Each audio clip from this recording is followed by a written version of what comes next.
Ele é um empreendedor visionário e um agente de transformação, um nome de destaque no mundo dos negócios. Ele trouxe a Elite Models para o Brasil numa empreitada de fato ousada. Foi o responsável por criar a primeira modelo virtual do mundo. Mas um dos maiores desafios foi apresentar uma ideia ao bilionário Donald Trump em apenas 3 minutos. E olha, deu muito certo. Resultou numa parceria de sucesso. Na última década, tem concentrado a atenção no projeto Escola da Vida, que visa transformar pessoas através da educação e do empreendedorismo. Ele lançou o programa A Sabedoria dos Lobos de Belino.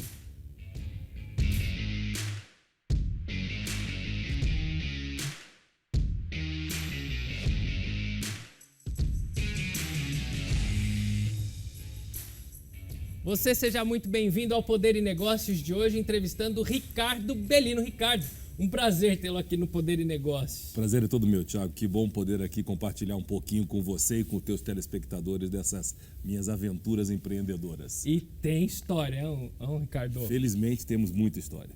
Ricardo, a jornada sua no empreendedorismo começa quando? Bem novinho é quando eu comecei mesmo, né? Levando os consoles da Atari dos meus amigos para fazer transcodificação, porque eles chegavam no sistema americano de cores e para poder assistir na televisão eles tinham que fazer uma transcodificação e eu fazia um pouco esse, vamos chamar, esse meio de campo para poder ganhar o meu primeiro dinheirinho que eu investi para fazer meu primeiro negócio como empreendedor, que foi ser um DJ. Então eu tinha uma equipe de som e dava festas para os meus amigos da escola, porque eu era um sujeito, acredite se quiser, muito tímido. É? Quando isso? Isso quando eu tinha, na verdade, ali os meus 13, 14 anos de idade. Como foi ser DJ tímido? Porque eu tive que superar um probleminha que eu tinha na minha infância.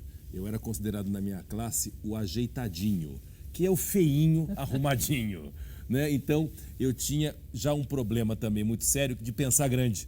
Que eu aprendi na minha verdadeira escola da vida, que pensar grande e pequeno custa a mesma coisa, né? Bom, então eu sempre olhava para a menina mais bonita da classe. Obviamente eu era a última opção da mais bonita da classe. E aí um dia eu tomei coragem de pedir ela para dançar numa festa e obviamente recebi aquele não sonoro. Eu fiquei tão deprimido com aquela situação, tão constrangido. E aí eu não tinha o que fazer para escapar daquela situação constrangedora. Fui e fiquei do lado do DJ. Bom, ele não podia conversar porque estava trabalhando, me convidou para ajudar. Eu sempre gostei muito de produzir, mixar, adorava música desde minha infância. Bom, resumindo, virei DJ. E aí eu consegui realmente destravar um gatilho de uma crença limitante e aprender que eu podia transformar com senso de humor aquilo que me faltava para que eu tivesse em abundância para compartilhar com as pessoas. E eu fui um DJ de muito sucesso, porque eu entendi uma dinâmica e eu conseguia reger quase que orquestra de pessoas. Eu me lembro como se fosse hoje que minha primeira festa, ela veio no lançamento do Hit Parade da Rita Lee, nossa querida Rita Lee, que era o lança-perfume. E durante aquela festa, enquanto ela estava naquele refrão cantando o lança-perfume, eu tirava por completo a música. E todos que estavam dançando, euforicamente, continuavam cantando. E eu segurava aquilo alguns segundos e voltava com a música. Quando voltava, estava naquele mesmo ponto. Então, as pessoas ficavam maravilhadas. Então, eu consegui conectar uma energia muito positiva e gerar um DNA, uma personalidade na forma de conduzir as minhas festas que me tornaram um cara bacana, cool na escola. Sim. Então, obviamente, o ajeitadinho já não era aquele cara deixado de lado, era o cara que era legal. Então, o cara legal sempre atrai, né, as atenções e o interesse das pessoas. Então, isso, quero te dizer, foi o meu grande segredo do sucesso. Foi ter saído dessa sombra de alguém inseguro, né, com tantas crenças limitantes, para ser alguém que tinha a noção da importância da minha autoestima. E eu acho que é isso que é importante para as pessoas. Sim. Não importa qual é o seu projeto, não importa se as suas condições atuais te propiciam fazer alguma coisa grande ou pequena. O que importa é você ter consciência e convicção e confiança em você. Olha, então quer dizer que esse não da garotinha lá foi muito bom. Eu tenho que agradecer a ela Mas durante e todo esse ano. depois, quando você se tornou ali o mais querido na escola, Sim. ela foi atrás? Não, ela mesma não foi atrás, mas eu passei a não ter a mesma dificuldade que eu tinha, né? Porque, enfim, de fato é interessante notar que a luz que emana de alguém que tem autoestima, ela ilumina o ambiente. Diferente. Ela ilumina e ela chama a atenção das pessoas. Percebem. Percebem, com certeza. E isso é muito bom para fazer negócios acontecerem, não? Eu diria para você que é fundamental. Eu acho que você tem que aprender uma lição na minha concepção. As pessoas, na verdade, têm que entender que você tem que ser interessante e não interesseiro. Quando você é interessante, as pessoas têm curiosidade, têm interesse, têm carinho, vontade de estar com você. E assim começam os negócios, e não ao contrário. Se você simplesmente procura alguém porque você quer vender alguma coisa para ele ou ela, isso fica tão evidenciado que a relação ela quebra aquela magia que é necessária, porque um negócio é como um relacionamento pessoal. Ele está baseado também no encantamento, está baseado numa confiança de algo que ainda não existe. É o oposto do São Tomé. Né? O São Tomé, eu quero ver para crer. Sim. O empreendedor... A fé. É a fé, não é isso? É. Ele crê primeiro para ver depois, não é isso? É isso. Como é que é relacionamento? A pessoa se apaixona, ela não sabe como é que é. Ela vai na fé, não é isso? Eu creio que essa relação vai me fazer feliz, então eu vou pagar para ver. Sim. Então, amor e negócios é muito parecido, se você parar para pensar. A gente está totalmente no escuro, né? Sim. E aí depende do que você coloca ali, o que você deposita, né? Enfim, né? De comprometimento, de bom humor, né? De parceria, de ética. Porque no final do dia, de novo, né? O amor e o negócio, né? Ele está baseado em percepções, Sim. em confianças, em promessas que são feitas e que você só vai saber se elas vão ser cumpridas lá na frente. Então você precisa confiar na pessoa agora, no hoje, né? Para que o hoje seja tão bom que você queira continuar fazendo negócios ou vivendo um grande amor, né? Bom, Ricardo, eu não preciso nem dizer que isso deu certo, porque em 3 minutos você conseguiu atrair ali a atenção do Donald Trump. Sim. E como foi essa história? Eu quero saber detalhe. Olha, foi um negócio muito bizarro, né? Porque eu fui abordado por um amigo que veio me oferecer uma oportunidade imobiliária no interior de São Paulo, em Itatiba, né? E ele entendeu que aquela oportunidade poderia fazer sentido para um outro amigo, que foi meu grande mentor e meu grande sócio, que foi o John Casablancas, da Elite Models, que foi o meu grande primeiro empreendimento como empreendedor, né? Como jovem empreendedor. E imediatamente eu percebi que aquilo não fazia sentido nenhum, porque eu conhecia muito bem o John Casablancas e um terreno, uma área rural em Itatiba não fazia o menor sentido, ele não estava no radar dele.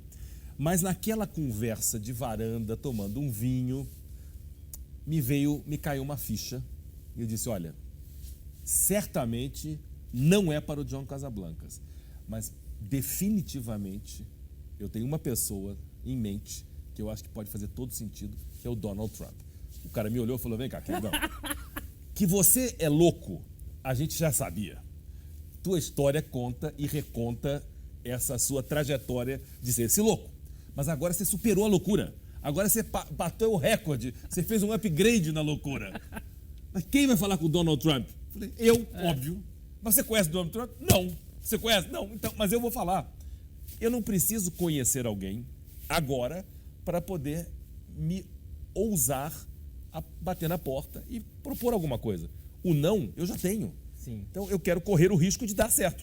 Porque correr o risco de dar errado, todo mundo já corre. Beleza. E todo mundo usa como desculpa para não fazer nada. Então, a pessoa bota um não na frente. Donald Trump, você tá maluco. Você tem razão, Tiago. Eu não tenho nem que perder tempo. Que idiota que sou eu. Vamos falar de outra coisa. Esse não sou eu, meu amigo. Eu sou o cara que diz. Então, por que não? Eu faço uma pergunta para mim mesmo. Por que não? E assim, para fazer uma longa história curta, liguei para o John Casablancas, que sim era amigo do Donald Trump, pedi a ele uma apresentação, ele imediatamente se dispôs a fazer um fax de apresentação. Estamos falando da época do fax, querido. Ele o fez e, acredite se quiser, passado uma semana eu estava na casa dessa pessoa, que duvidou que aquilo podia ser possível. Como se fosse a garotinha lá. Mais ou menos a garotinha. Igualzinho, que a minha vida é feita disso. E aí, toco o meu celular. E era a secretária do próprio Donald Trump e me passou ele na linha imediatamente. Ela não me perguntou. Ela falou assim, aqui é a secretária do Donald Trump, um momento, por favor, e pá! E eu aqui já quase falei, vou ter um infarto, né? Mas, enfim, ele veio muito simpático no telefone, até porque vinha por uma apresentação de um grande amigo. Bom, mais uma vez, tivemos uma conversa de alguns bons minutos, muito divertida, e ele, então, me convidou para ir a Nova York, para, então, apresentar a ele o projeto em detalhes. Combinamos, ele me ligou numa terça, marcamos numa segunda, lá vou eu para Nova York, chego no escritório dele, 27º andar da Trump Tower, frio danado, eu pensando cá comigo, o que eu vou falar com essa figura que não tenho a menor noção dos detalhes desse negócio. Era um conceito, era uma oportunidade ainda muito embrionária. E aí quando eu entro, a reunião marcada para as 9 horas da manhã, em ponto, eu entro na sala, numa sala enorme, uma parede forrada de capas de revista dele, com a sua cara. E quando eu entro na sala, eu estava no meio da sala, ele estava na cadeira dele, tinha 2 pessoas na frente, ele não se levantou, quase não me cumprimentou, e pensei eu, estou na sala errada? Não é possível que aquele sujeito que me ligou não é esse cara que está me recebendo assim com essa frieza. Bom, eu sei que eu percebi que tinha alguma coisa aí que não estava bem, e ele foi assim, muito direto, ele falou, olha, você me pegou num dia péssimo, eu estou cheio de problemas, aqui está o meu advogado, aqui está o meu vice-presidente de desenvolvimento de projetos, realmente não estou num bom dia, não estou com humor para realmente novas ideias e novos projetos. Então, para você não perder a sua viagem, quanto tempo foi mesmo de São Paulo até Nova York? 9 horas. E aí ele me sacou o seguinte, you have 3 minutes. Nossa. Você tem 3 minutos. Essa é uma frase antológica que os americanos usam para se livrar de vendedor de faca guinzo, de vendedor de enciclopédia, que bate na sua porta. Você tem 3 minutos. Mas isso é para se livrar do cabra. Não é assim para saber se ele é bom na venda da faca guinzo. Sim. Bom, e assim eu pensei cá comigo, é pegadinha ou realmente perdi a viagem? Bom, mas isso foram frações de segundos. E eu tinha 2 opções, não tinha 3. Primeira opção era esperar passar os 3 minutos, que, como você pode imaginar, num cenário como esse não passam. Parecem 3 dias, não é 3 minutos. E você ali congelado, paralisado, constrangido, mão suando. Isso é um cenário, não é isso? Bom, o outro cenário é o seguinte, não tem nada para perder. Ele não pagou minha passagem, não me convidou para almoçar, muito menos nem para um cafezinho, muito menos para sentar. Sim. Então, vamos que vamos, porque o jogo está só começando. E aí eu tive um momento, Thiago, muito assim, instantâneo, porque eu na minha escola da vida eu aprendi uma lição. Eu tenho que estar preparado sempre para o imprevisível e não para o previsível. Sim. Então, se você se permite estar preparado para o imprevisível, você não tem medo, você não se constrange com determinadas situações fora do normal. E aí eu entendi o seguinte, responder a uma ameaça como essa não tem argumento. Então, melhor do que resposta é pergunta. E ali eu deflagrei uma série de perguntas para ele sobre a realidade da economia de luxo do Brasil, se ele sabia que nós temos a 2ª maior frota de jatos privados do mundo no Brasil, que em São Paulo nós temos a número 1 em helipontos no mundo, é São Paulo. Se ele sabia que uma Ferrari, que nos Estados Unidos é vendido por $300 mil, no Brasil custa 2,5 vezes mais, tem fila de espera e paga um ágio para pular o lugar do amigo na fila para comprar o carro, tirar o carro primeiro. E que as vendas das grandes marcas como Louis Vuitton são comparáveis às vendas, por exemplo, por metro quadrado na Ásia. Bom, e cada uma dessas perguntas que eu perguntava e respondia, porque ele não sabia, deram a ele, querido, uma nova perspectiva. Eu desmontei aquele estado mental, eu não levei 1 minuto e meio para terminar de fazer essa meia dúzia de perguntas e respostas nesse ping-pong. E no final eu disse para ele o seguinte: eu acho, Donald, que você deveria olhar com mais atenção o mercado brasileiro, porque a indústria e o mercado de luxo e o consumidor brasileiro compulsivo por esses emblemas que são aspiracionais de poder está mais preparado do que você imagina para receber uma assinatura como a sua, Trump, para emprestar o seu emblema para empreendimentos imobiliários. Querido, o homem, ele parou tudo, ele deu um sorriso, ele mandou os caras embora da sala e falou assim: olha, eu não sei se nós vamos fazer negócio, eu não sei que negócio que é, mas nós vamos conversar aqui, porque alguma coisa vai sair. E ele falou: mas antes disso eu quero te fazer uma provocação, vamos tirar uma foto? Vou apertar tua mão, coisa que eu não gosto de fazer, porque ele tinha um problema de bactéria, ele não dá a mão para ninguém, é uma loucura daquelas dele. E aí ele falou: não, mas aqui tá vendo todas essas capas de revista minhas, mas nós vamos fazer na frente da primeira capa da Playboy, com um homem que sou eu, ainda bem que não era pelado, né? Obviamente, era ele e uma mulher muito linda, ele com o black tie, com a gravata solta. E aí ele me deu a mão, tiramos a foto, porque ele falou: essa foto vai dar muita sorte. Olha. Tiramos a foto. Bom, depois de uma hora, mais de uma hora conversando, ele chamou o advogado, me convidou para ir para a sala de reunião e falou: não saiam dessa sala de reunião sem um acordo assinado. 24 horas depois, nós tínhamos um termo assinado. 3 meses depois, eu voltei com um cheque de $1 milhão para ele, para começarmos um negócio onde ele não foi investidor, ele foi co-desenvolvedor. Sim. Criamos um fundo e foi uma lição de vida maravilhosa. Essa foto que a gente fez foi parar na primeira página do caderno de negócios do The New York Times e eu fui convidado pela maior editora americana de negócios chamada McGraw-Hill para escrever um livro. Qual foi o título do livro? You Have 3 Minutes.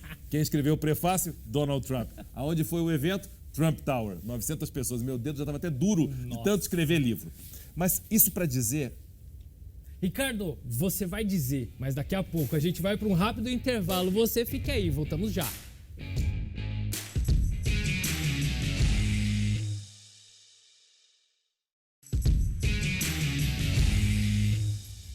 De volta com Poder e Negócios. Ricardo, sem mais perder tempo aqui, eu quero saber justamente o que foi que aconteceu.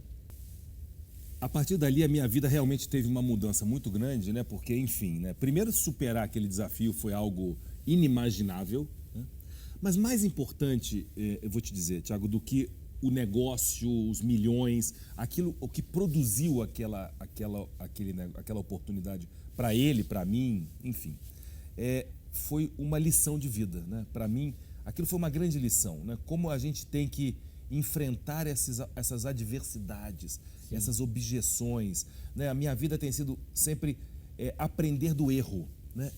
A minha grande escola da vida, ela me ensina do erro. Eu tive a oportunidade de ser homenageado no Teatro do Oscar agora em janeiro e recebi uma homenagem como mentor do ano, naquele palco tão importante. E quando eu fui fazer ali o meu agradecimento, o meu reconhecimento, né, àquela homenagem, eu não pensei 2 vezes. Do alto daquele palco, eu agradeci a todos os erros que eu cometi na minha vida. Porque se eu sou o homem que eu sou hoje, o empreendedor que eu sou hoje, foi por ter aprendido dos erros e não me lamentado pelos erros, né? Eu acho que os erros são uma grande escola. E se você tem a coragem de assumir riscos, e os erros são inerentes aos riscos, claro, você tem uma vantagem competitiva gigantesca em relação às outras pessoas. Então, isso foi, vamos dizer, o grande combustível para eu criar o meu grande projeto legado, que é a Escola da Vida. E eu quero saber da Escola da Vida, porque como funciona, qual é o aprendizado, a lição que você leva para todos que participam?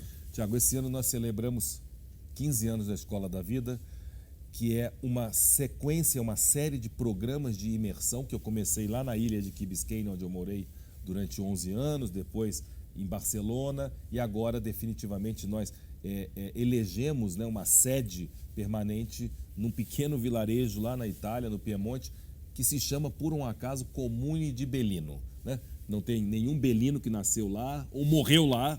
Eu sou o único e agora pago IPTU em Belino, então tenho ali a sede da Escola da Vida. Então, o que basicamente são programas de imersão cujo objetivo é a mudança de mentalidade.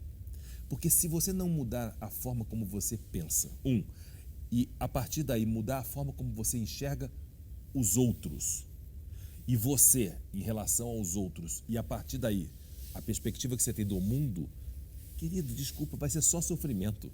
Porque as relações entre as pessoas são complexas. Sim. Os negócios são muito fáceis de fazer. O problema é gerenciar a gente.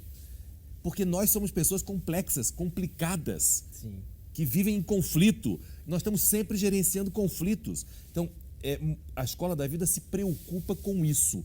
E tem uma grande, vamos chamar, matriz, um grande elemento central da Escola da Vida, que é um tema chamado felicidade. Eu digo que a felicidade precede o sucesso. Isso que eu ia te falar, porque houve uma mudança não na forma de pensar de muitos líderes. Sim. Em relação a isso, a ser uma pessoa mais feliz, alegre, porque isso faz toda a diferença. Isso, e Tiago, é o seguinte, e não é a felicidade poliana, não é a felicidade romântica, não é a felicidade dos filmes de Hollywood com o pôr do sol e beijo na boca no final. Não, é a felicidade que é aprendível.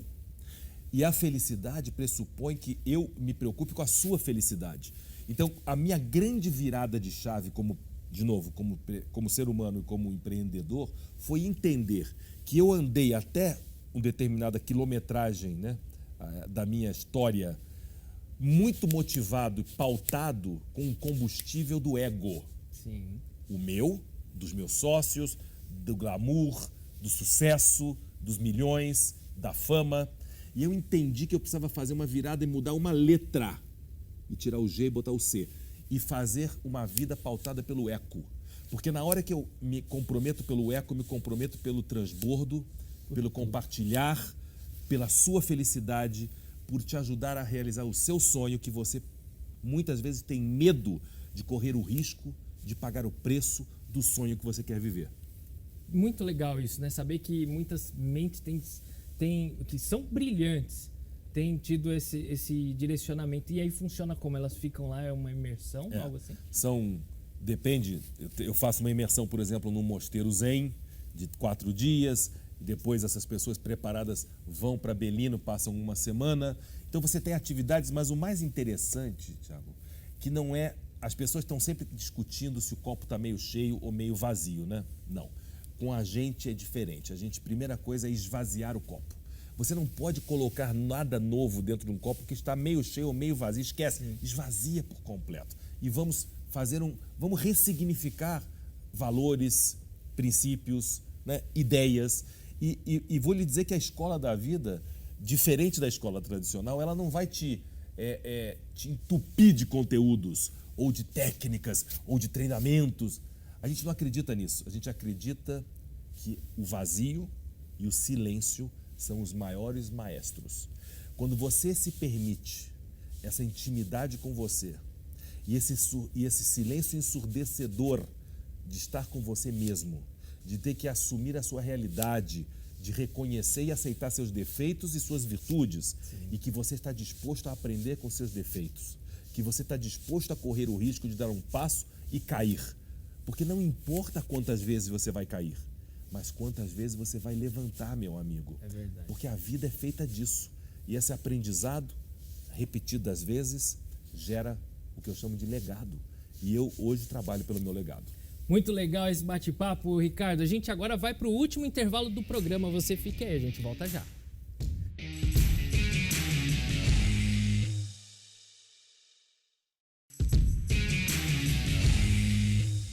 De volta com o Poder e Negócios, Ricardo, quero saber assim, a sabedoria dos lobos, de onde veio isso? Essa história vem da bandeira de Belino, que tem um lobo no seu centro, e eu, para criar um sentido de pertencimento a todas as pessoas que compõem essas jornadas da Escola da Vida, criei o conceito da alcateia dos lobos de Belino. E a partir daí eu comecei a me aprofundar de fato na filosofia dessa grande organização espetacular que são as matilhas dos lobos. Então, basicamente, é um estudo dessa observação do comportamento desses grupos altamente organizados e estratégicos. São os mais eficientes caçadores que nós temos na natureza e tem algumas questões espetaculares. Você sabia que as matilhas dos lobos a cada 10 tentativas de uma caça, eles acertam uma, eles erram 9 vezes. E essas 9 tentativas frustradas não deprimem o grupo. Ao contrário, motivam para que eles sejam melhores a cada nova tentativa. Então, resiliência, comunicação, paciência, são todos os comportamentos que essa observação que nós estudamos para aplicar nos nossos programas nos revela em 3 grandes pilares: as organizações empresariais, as empresas, as famílias e as pessoas. Porque em todas essas organizações nós precisamos aplicar esses ensinamentos, essas lições. Imagina que esses lindos animais possam nos dar uma lição de vida tão importante e às vezes a gente subestima porque a gente está esperando alguém com títulos acadêmicos, MBAs em pós-graduação para nos ensinar o que nós temos que fazer. E às vezes a natureza, na sua simplicidade, tem lições que podem de fato transformar a nossa vida. Muito legal, Ricardo. Agora a gente chegou num momento do programa que eu vou falar algum tema eu vou falar um tema, você vai me responder de forma rápida. Isso não é problema para você, né? Foram 3 minutos com o Trump. Então, eu vou falar um tema, você me fala numa palavra ou numa frase, fica à vontade. Okay. Trabalho. Prazer. Empreendedorismo. Compromisso. Cenário econômico. Desafiante. Escola da vida. Uma opção de vida. Os lobos de Belino. A sabedoria. Um sonho. Deixar um legado. Vida. Viver. Poder. Felicidade. Negócios. Transformação. Ricardo Belino. Um grande cozinheiro de sopas de pedra que não acredita que tem que medir nenhum esforço para fazer seus sonhos darem certo. Você já sabe que vai precisar voltar aqui, né? Porque eu quero saber essa história da sopa de pedra também. Vai ser uma delícia, mas afia os dentes, porque para comer sopa de pedra, o dente tem que estar bem afiado, hein, querido? Vamos lá. Obrigado, viu, Ricardo? Foi um prazer. Obrigado você. Prazer é teu. Gente, olha, obrigado pela sua participação aqui com a gente, a sua companhia. Poder e Negócios de hoje fica por aqui. Você de casa pode rever o programa no nosso canal no YouTube. Acesse também e se inscreva no nosso Instagram. Curta nossas publicações. Nessa semana, trechos desse programa já estarão disponíveis para você. Tenha uma excelente e abençoada semana.